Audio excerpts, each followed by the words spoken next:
Hosanna in excelsis, Hosanna in excelsis,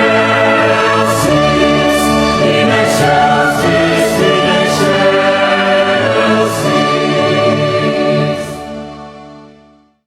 Pilkada serentak 2024 akan menjadi yang terbesar dalam sejarah Indonesia, dengan melibatkan pemilihan gubernur di 37 provinsi serta pemilihan bupati dan wali kota di 508 kabupaten kota. Pemungutan suara berlangsung pada tanggal 27 November tahun 2024. Pilkada ini juga mencakup daerah-daerah yang masa jabatan kepala daerahnya telah habis sebelumnya, yang selama ini dipimpin oleh penjabat kepala daerah. Namun, Daerah Istimewa Yogyakarta dan DKI Jakarta tidak ikut dalam pilkada ini karena memiliki mekanisme pemilihan kepala daerah yang berbeda. Tahapan penyelenggaraan Pilkada 2024 meliputi kampanye yang dimulai pada tanggal 25 September hingga tanggal 23 November, penghitungan suara hingga pertengahan Desember, dan penetapan calon terpilih paling lambat setelah proses penyelesaian sengketa di Mahkamah Konstitusi jika ada.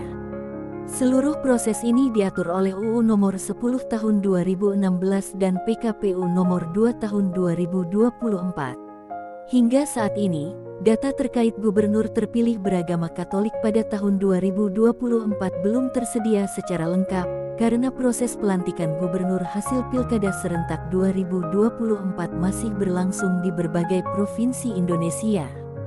Beberapa daerah dengan populasi Katolik signifikan, seperti Nusa Tenggara Timur dan Papua Selatan, memiliki potensi melahirkan pemimpin dari agama tersebut, tetapi belum ada konfirmasi resmi terkait identitas mereka yang terpilih. Namun berdasarkan hasil pleno Komisi Pemilihan Umum Republik Indonesia, ada beberapa calon gubernur dan wakil gubernur beragama Katolik yang berhasil memenangkan pemilihan gubernur di provinsi masing-masing. Berikut ini beberapa gubernur terpilih 2024 yang beragama Katolik.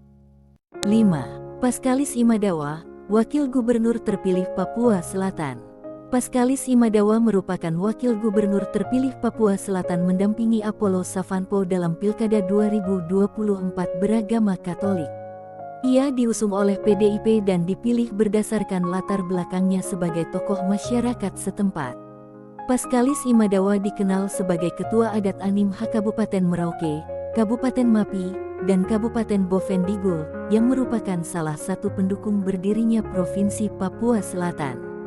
Paskalis menginginkan daerah otonom baru di Provinsi Papua karena menurutnya, bagian selatan Papua tidak tersentuh pembangunan sama sekali. Menurut Paskalis, dengan berdirinya Provinsi Papua Selatan akan membantu mendorong pemerataan pembangunan mulai dari infrastruktur hingga pendidikan. Selain itu, Paskalis juga ingin dengan berdirinya Provinsi Papua Selatan, orang yang tinggal di sana dapat masuk ke pemerintahan di Jayapura. 4. Aloysius Giyai, wakil gubernur terpilih Papua Tengah. Aloysius Giyai, wakil gubernur Papua Tengah terpilih pada Pilkada 2024, beragama Katolik. Ia dikenal sebagai tokoh masyarakat Papua yang aktif dalam berbagai kegiatan gerejawi dan sosial. Dalam proses pencalonannya, ia secara terbuka meminta doa restu dari berbagai komunitas gereja, termasuk gereja Katolik, menunjukkan komitmennya pada nilai-nilai agama yang dianut. Sebagai pemimpin, Aloysius Giyai berkomitmen untuk membangun Papua Tengah dengan pendekatan yang inklusif dan pro-rakyat. 3. Krisantus Kurniawan, wakil gubernur terpilih Kalimantan Barat. Krisantus Kurniawan, yang menjadi wakil gubernur terpilih Kalimantan Barat dalam Pilkada 2024, diketahui beragama Katolik. Beliau aktif dalam berbagai kegiatan masyarakat dan memiliki hubungan baik dengan gereja Katolik. Sebelum menjabat, Krisantus sempat bertemu dengan Uskup Agustinus Agus di Keuskupan Agung Pontianak, mencerminkan komitmennya untuk membangun Kalimantan Barat dengan pendekatan yang inklusif dan berorientasi pada kesejahteraan rakyat. Lahir di Nangalayung pada tanggal 3 Juni tahun 1969, Krisantus Kurniawan memulai perjalanan kariernya di luar dunia politik. Ia pernah bekerja di Rokan Group Holding Company sebelum menjadi kontraktor di beberapa perusahaan. Pengalaman ini menjadi fondasi yang kuat dalam membangun kariernya. Ia memulai karir politiknya sebagai anggota DPRD Kabupaten Sanggau dan kemudian melangkah ke DPRD Provinsi Kalimantan Barat. Pada 2019, ia berhasil meraih posisi sebagai anggota DPR RI, menunjukkan kepercayaan masyarakat terhadap kepemimpinannya. Dalam perannya di legislatif, Krisantus dikenal sebagai figur yang peduli terhadap isu-isu pembangunan daerah, kesejahteraan masyarakat, dan pengelolaan sumber daya alam. 2. Apollo Savanpo, Gubernur terpilih Provinsi Papua Selatan. Apollo Savanpo, Gubernur terpilih Papua Selatan 2024, diketahui beragama Katolik. Beliau merupakan tokoh umat Katolik yang aktif di Keuskupan Agung Merauke. Sebelumnya, Apollo menjabat sebagai Rektor Universitas Cenderawasih dan penjabat Gubernur Papua Selatan sejak 2022. Dalam berbagai kesempatan, ia menunjukkan komitmennya untuk membangun Papua Selatan dengan pendekatan yang positif dan inklusif. Apollo Savanpo lahir tanggal 24 April tahun 1975 adalah seorang akademisi dan birokrat Indonesia yang menjabat sebagai penjabat Gubernur Papua Selatan sejak tanggal 11 November tahun 2022. Sebelumnya ia pernah mengemban tanggung jawab sebagai staf ahli Menteri Dalam Negeri bidang pemerintahan dan menjabat Sekretaris Daerah Provinsi Papua Selatan definitif sejak tanggal 10 November tahun 2023.